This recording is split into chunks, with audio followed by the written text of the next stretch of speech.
Misbehaving, The Making of Behavioral Economics, by Richard H. Thaler. Introduction. Imagine for a moment that you're back in a college lecture hall. You've just gotten the results of a brutal midterm exam, and your heart sinks.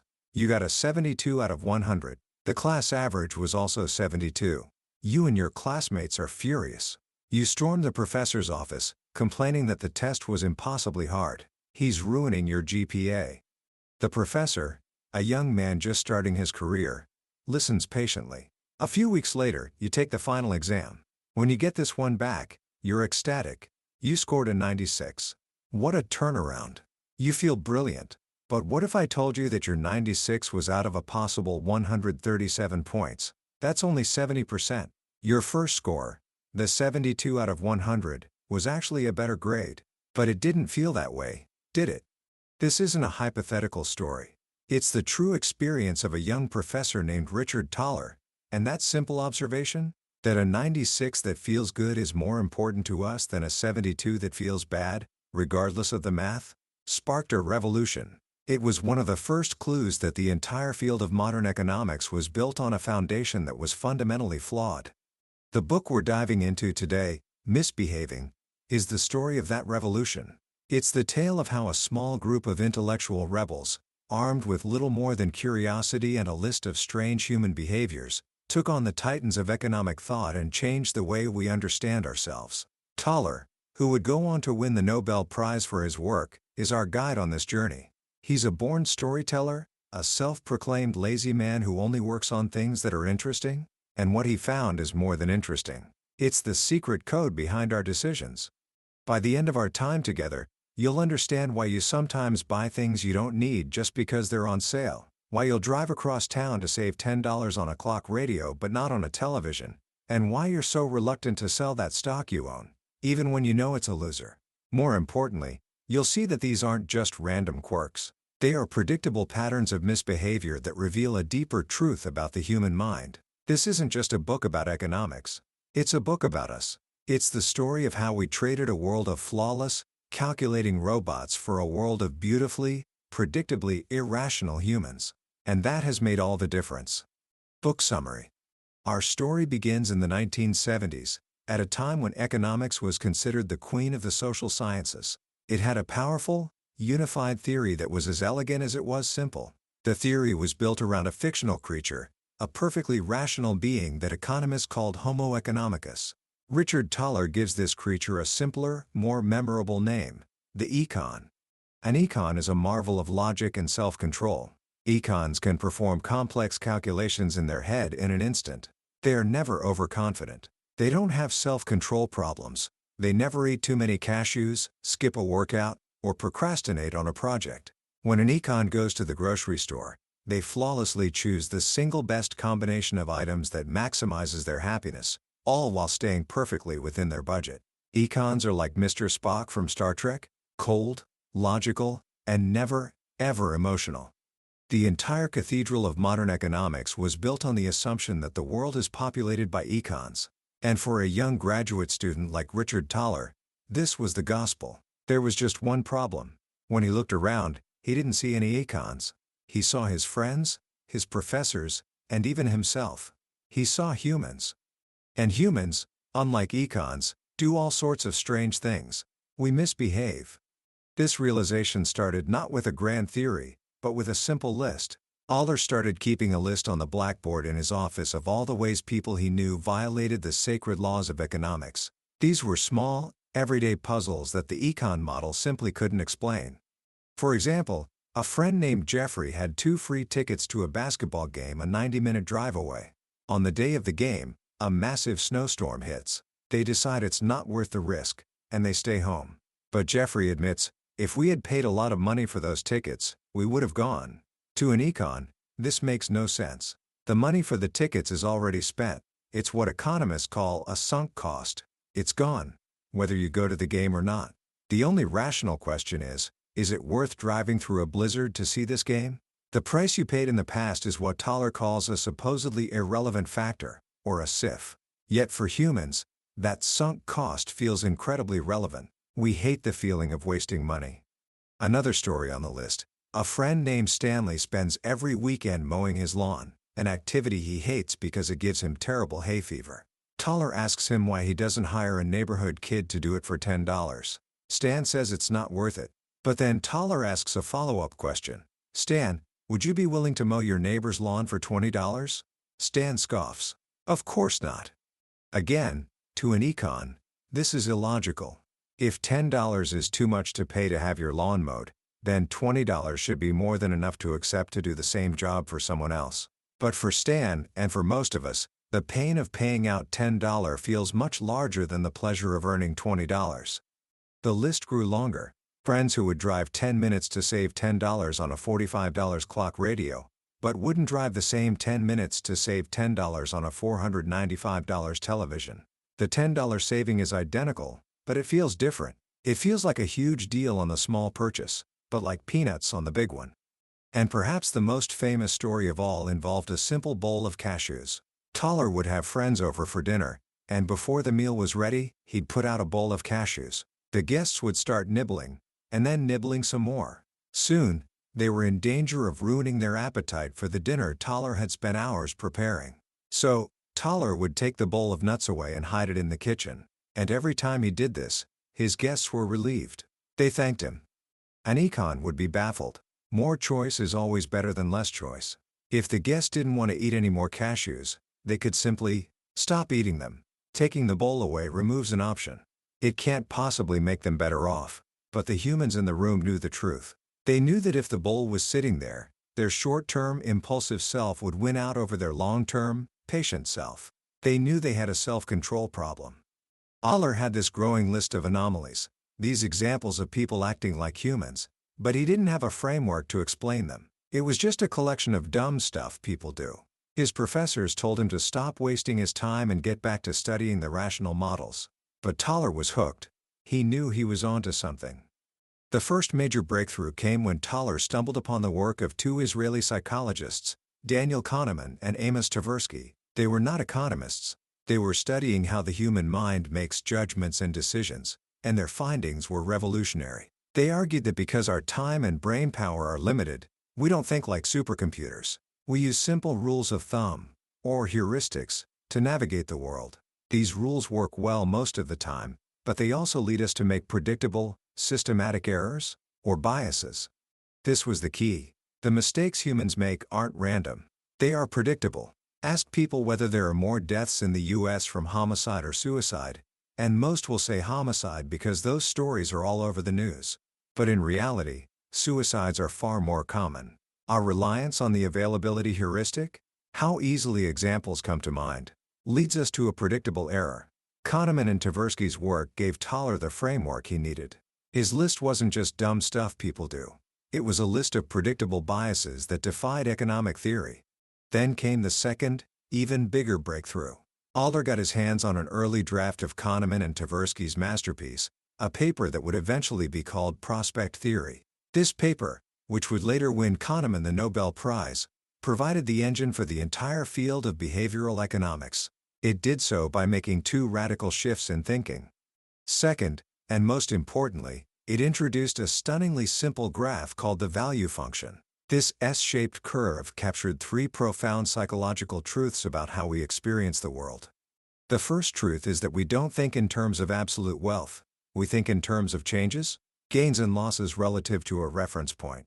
If you make $80,000 a year and get an unexpected $5,000 bonus, you don't calculate the tiny percentage increase in your lifetime wealth. You think, wow, an extra $5,000. It's the change from the status quo that makes us happy or miserable. The second truth is a concept called diminishing sensitivity. The difference between finding $10 and finding $20 feels much bigger than the difference between finding $1,010 and $1,020. In both cases, the difference is just $10, but the emotional impact diminishes as the total amount gets larger. This is why saving $10 on a clock radio feels like a victory, while saving $10 on a television feels like a rounding error. And the third, most powerful truth is loss aversion. The value function graph showed that the pain of a loss is about twice as powerful as the pleasure of an equivalent gain. Losing $100 stings about twice as much as finding $100 feels good. Suddenly, So much of the strange behavior from Thaler's list made sense. Loss aversion was the key that unlocked the puzzle of the endowment effect. The endowment effect is the idea that we value things we own more highly than things we don't own. Thaler first noticed this with one of his professors, a wine collector named Rosette. Professor Rosé had bottles in his cellar he had bought for $10 that were now worth over $100.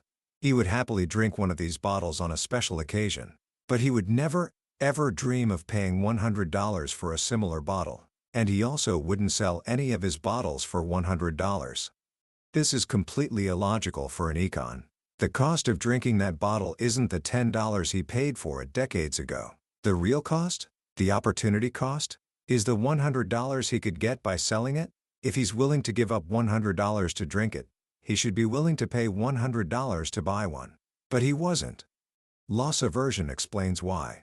Once Professor Rosette owned the bottle, giving it up by selling it felt like a loss. And since losses hurt twice as much as gains feel good, the pleasure of gaining $100 from the sale wasn't enough to overcome the pain of losing his bottle. The same was true for Stan, the lawn mowing friend. The pain of paying out $10 was a loss, while the pleasure of earning $20 was a gain, and in his mind, the pain outweighed the pleasure. Armed with these new psychological tools, Thaler began to build a new way of looking at economics, one that put humans, with all their quirks and biases, at the center. He called this field behavioral economics, but the old guard of traditional economists wasn't going to give up without a fight. For years, whenever Thaler presented his work, he faced what he called the gauntlet, a series of recurring, dismissive arguments designed to protect the traditional econ model. The first argument was the as-if defense. Critics would say, sure, people aren't actually super geniuses, but they behave as if they are. They use the analogy of an expert billiard player. The player doesn't know the laws of physics, but he makes shots as if he does. Thaler's response was simple. Economics is supposed to be a theory about everyone, not just experts. Most of us don't play billiards like a professional. We play like amateurs. We don't invest like Warren Buffett or cook like an Iron Chef. A useful theory needs to describe how normal people behave, not just experts. The second argument was about incentives. Critics claimed that Thaler's findings were just artifacts of low-stakes laboratory experiments. If the stakes were high enough, they argued, people would stop making silly mistakes and get it right. The problem with this argument is that it's often the highest stakes decisions where we have the least experience. We buy milk and bread every week, so we get pretty good at it. But how often do you choose a career, buy a house, or plan for retirement? Maybe once or twice in a lifetime. We get the most practice with low-stakes decisions, and the least practice with the ones that matter most. The third and most powerful argument was about markets. This was the invisible hand wave. The argument went something like this. Even if there are some irrational idiots out there, the market will correct their mistakes. Smart money will always beat dumb money, and prices will end up being rational. The idea was that competition would discipline or eliminate anyone who misbehaved.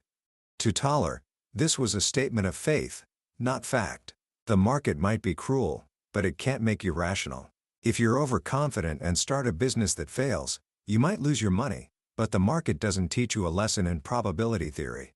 To truly win the debate, Thaler knew he had to take the fight to the enemy's home turf, the financial markets. This was the fortress of the efficient market hypothesis, the place where prices were believed to be perfectly rational and beating the market was impossible. If he could find evidence of human misbehavior here, the entire edifice of traditional economics would begin to crumble. One of the first major battles was over a simple question: does the stock market overreact? Building on the psychological principle that people make forecasts that are too extreme, Thaler and his student Werner de Bont came up with a simple test. They hypothesized that investors get overly excited about companies that have been doing well and overly pessimistic about companies that have been doing poorly. They formed two portfolios. The winner's portfolio was made up of stocks that had performed the best over the past 3 to 5 years. The loser's portfolio was made up of the worst performing stocks over the same period. According to the efficient market hypothesis, the past performance of a stock has no bearing on its future. Both portfolios should perform about the same going forward. But that's not what they found. Over the next 3 to 5 years, the loser's portfolio dramatically outperformed the winner's. The market had overreacted. The bad companies weren't as hopeless as everyone thought, and the good companies weren't as invincible.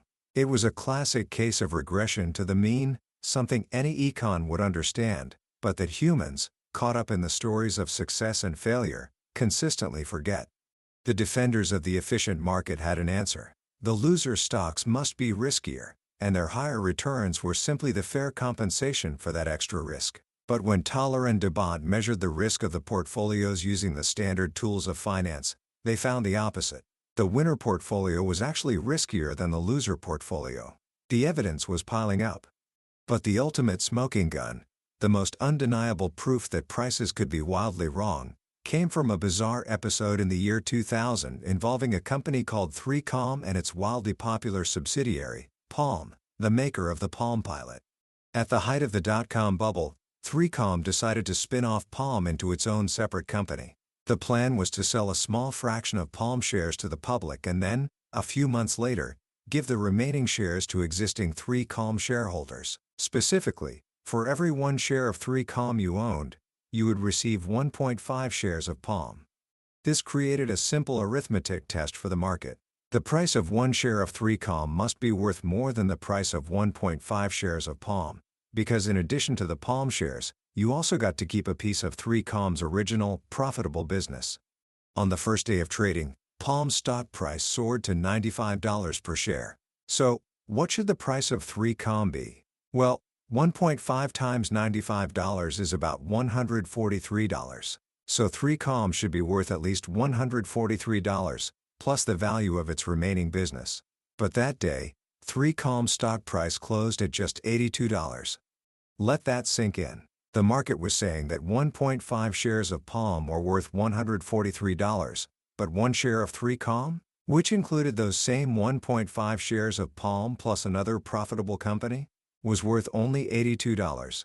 The market was effectively saying that the original 3Com business had a value of negative $23 billion. This was impossible. A stock price cannot be negative. It was a blatant headline-making violation of the most basic principle in finance, the law of one price. The market couldn't even do simple subtraction. For months, this absurdity persisted. Because the smart money that was supposed to correct these errors couldn't. To make the arbitrage trade, they needed to borrow millions of shares of Palm to sell short, but there simply weren't enough shares available to borrow. The irrationality of the idiots who were desperate to own pure Palm stock overwhelmed the smart money's ability to fix the price. The price, it turned out, was not right. These battles in finance were crucial, but Thaler and his growing team of behavioral economists were also exploring other high-stakes environments. They turned their attention to the National Football League draft. The NFL draft is a market where teams trade valuable picks to select the best college players. The consensus in the league, codified in a famous trade value chart, was that early picks, especially the number 1 overall pick, were immensely valuable. Teams, like the New Orleans Saints under coach Mike Ditka, would trade away their entire draft for the chance to move up and grab one supposedly transformational player. Thaler and his co-author Cade Massey suspected that this was a massive case of overreaction, fueled by a cocktail of behavioral biases, overconfidence in their ability to predict talent, the winner's curse where the winner of an auction is often the person who overvalues the prize the most, and a desperate, present-biased desire to win now. They analyzed years of data, looking at the performance and salaries of every player drafted. Their findings were shocking. The market for draft picks was completely broken. Early first-round picks were paid enormous salaries, but their performance, on average, did not justify the cost. The players who provided the most value to their teams, the biggest bargains, were those taken in the late first and early second rounds. The very best strategy, year after year, was to trade down. Trade away your high, expensive pick for multiple later, cheaper picks. Yet, teams almost never did it. The allure of grabbing that one supposed superstar, the false confidence in their own scouting, was too powerful. Even when Thaler and Massey presented their findings directly to NFL teams, the teams often did the exact opposite of what the data suggested. The owner, they were told, wanted to win now. The research showed that even in a multi-billion-dollar industry, run by supposed experts, decisions were being driven by the same predictable biases that affect us all. The final frontier for testing these ideas was the world of high-stakes game shows. On shows like Deal or No Deal, contestants were making decisions that could win or lose them hundreds of thousands, even millions, of dollars. This was the ultimate response to the high-stakes argument from the gauntlet. Analyzing the choices of contestants on the show, Thaler and his colleagues found that prospect theory held up beautifully. People were not perfectly rational calculators of probability. Their decisions were powerfully influenced by their journey through the game. Contestants who had a run of good luck and were ahead started taking more risks. They were playing with what they felt was the house's money. This is a classic mental accounting error. The money is theirs, whether they won it 5 minutes ago or earned it over a lifetime. But it doesn't feel that way. Even more dramatically, contestants who had a run of bad luck and saw their expected winnings plummet became desperately risk-seeking. They would turn down generous, safe offers in a desperate attempt to break even and get back to the large sums they felt they had lost. One poor contestant named Frank, after a series of unlucky breaks, turned down a guaranteed €75,000 for a long-shot gamble to win €500,000. He ended up going home with just €10. The path he had taken mattered more than the choice in front of him. Across every domain, from the classroom to the stock market to the NFL draft room, the evidence was clear. We are not econs. We are humans. And our misbehavior is not random. It is systematic and predictable. This realization led Thaler to the final and most important phase of his career. If we can predict how people will misbehave, can we help them make better decisions? This question marked the shift from diagnosing the problem to designing the solution. It was the birth of the idea that would become world famous as the nudge. This journey began with a simple problem. People don't save enough for retirement. Traditional economics had little to offer. It assumed people were already saving the right amount. And its only policy tool, changing tax incentives, had proven to be surprisingly ineffective. Thaler, working with his brilliant collaborator Shlomo Bernardzi, approached the problem from a behavioral perspective. They asked, what are the human reasons we fail to save? First, there's inertia and procrastination. We know we should save more, and we plan to increase our contribution rate tomorrow. But tomorrow never comes. Second, there's loss aversion. Increasing our savings rate means seeing a smaller number on our paycheck, which feels like a loss, and we hate losses. And third, there's present bias and self-control. We would rather have a little extra spending money today than a lot more retirement money in 30 years. With these three barriers identified, they designed a brilliantly simple solution called Save More Tomorrow. The plan had 3 key features, each designed to overcome one of the behavioral hurdles. First, to deal with self-control and present bias, they invited employees to commit today to increasing their savings rate in the future, often starting with their next paycheck. It's much easier to be virtuous in the future than it is today. Second, to overcome loss aversion, they timed the savings increases to coincide with pay raises. Your contribution would go up, but because your salary was also going up, your take-home pay would never go down. You never felt the loss. And third, to harness the power of inertia, once you enrolled in the plan, you stayed in it. The increases happened automatically with each pay raise, until you reached a preset maximum or actively chose to opt out. Inertia, which once worked against saving, was now working for it. The results were astonishing.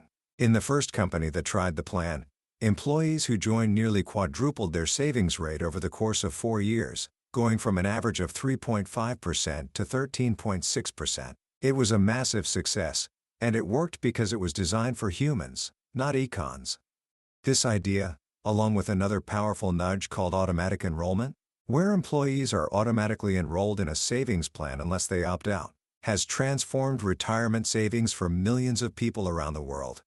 These successes led Thaler and his colleague, the legal scholar Cass Sunstein, to formalize their approach. They called it libertarian paternalism. The paternalism part meant that they were trying to help people, to make them better off as judged by themselves. The libertarian part was crucial. They insisted on protecting freedom of choice. A nudge is not a mandate. It's a gentle push in a helpful direction. It's putting the fruit at eye level in the cafeteria. It's painting a fly in a urinal to improve aim. It's designing a savings plan that works with our psychology instead of against it. In 2010, the British government, under Prime Minister David Cameron, took this idea and ran with it. They created the world's first government unit dedicated to using these insights to improve public policy. It was officially called the Behavioral Insights Team, but everyone quickly knew it by its nickname, the Nudge Unit. One of their first projects was to help the government collect overdue taxes. Instead of sending threatening letters, they tried a simple nudge. They added a single, truthful sentence to the reminder letters. The great majority of people in the UK pay their taxes on time. This simple appeal to the social norm, the simple knowledge that most people do the right thing, dramatically increased the rate of repayment, bringing in millions of pounds of revenue at virtually no cost. The success of the nudge unit in the UK has inspired governments around the world, including the United States, to create their own teams. The revolution that began with a quirky observation about an exam had finally come full circle. The study of misbehavior had led to a powerful new way of helping people, and governments, behave just a little bit better. Commentary. The story of behavioral economics, as told by Richard Thaler, is more than just a history of an academic field. It's a powerful lesson in how to see the world.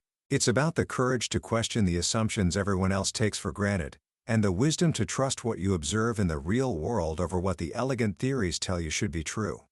What I find most profound about this journey is its humility. Traditional economics built its models on a vision of human perfection, the all-knowing, all-powerful econ.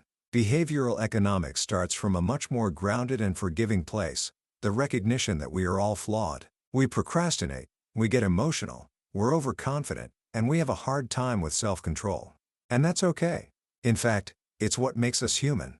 The true genius of Thaler's work, and the work of his collaborators like Kahneman and Tversky, is not just in identifying these flaws, but in showing that they are predictable. Our misbehavior is not random noise, it's a melody with a repeating pattern. And once you can hear the melody, you can start to work with it, rather than against it. This is where the book becomes incredibly practical for our own lives. The first step is simply to observe. Observe your own misbehaviors without judgment. Notice the times you let a sunk cost influence a decision, continuing to watch a bad movie because you paid for it, or pouring more effort into a failing project.